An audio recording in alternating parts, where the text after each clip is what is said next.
Hello friends, today I'll be reading The Husband Who Was to Mind the House. Once upon a time, there was a man who was always surly and cross. He never thought his wife did anything right in the house. So one evening, his wife said, "Dear love, don't be so angry. There's a good man. Tomorrow, let's swap our work. I'll go out with the harvesters, and you can stay here and mind the house." The husband thought that would do very well. So early next morning, his wife took a scythe and went out in the hayfield, leaving the man to do the housework. First, the man set the churning the butter. It was thirsty work, and after a while, he went down to the cellar to tap a barrel of ale. But just when he had knocked in the bung and was putting the tap into the cask, he heard the pig come into the kitchen overhead. Off he ran up the cellar steps with the tap in his hand, and as fast as he could. But by the time he got there, the pig had already knocked over the churn. It stood there, grunting among the cream, which there was running all over the floor. The man was wild with rage. Then all at once he had remembered he had to tap in his hand. By the time he got back down to the cellar, every drop of ale had run out of the cask. Furious, he began to churn what cream was left, for they needed butter for dinner. However, when he had churned a bit, he remembered that their milking cow was still shut up in the barn, and he hadn't had a bite to eat or a drop to drink all the morning. "It's too far to take her down to the meadow," he thought.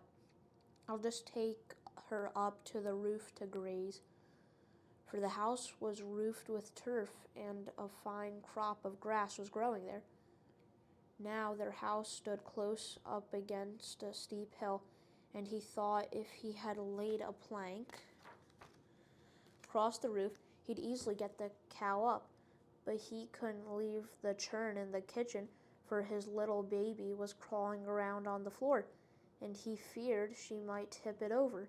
So he strapped the churn onto his back and went out with it.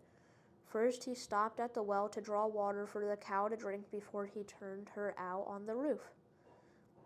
But as he stooped over, all the cream ran over the churn, all over his shoulders, and disappeared down the well. It was now nearing dinner time, so he thought he'd best hurry up and boil the porridge. Once he turned out the cow, he filled the pot with water and set it over the fire. When he had done that, he began to worry that the cow might perhaps fall off the roof, so he got up there to tie her up. He fastened one end of the rope to the cow's collar, and the other end he threw down the chimney. Then he went back inside and fastened the loose end around his own leg. Hurriedly, he began to grind the oatmeal. But while he was at it, down fell the cow off the roof after all. As she fell, she dragged the man up the chimney by the rope, feet first. There he remained stuck fast. As for the cow, she hung halfway down the wall, swinging between heaven and earth, for she could get neither down nor up. Now when the wife got home and saw the cow hanging in such a manner, she ran straight up to the roof and cut the rope in two with her scythe. Of course, as she did this, down came her husband out of the chimney.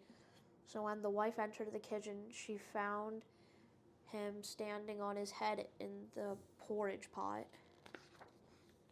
The end.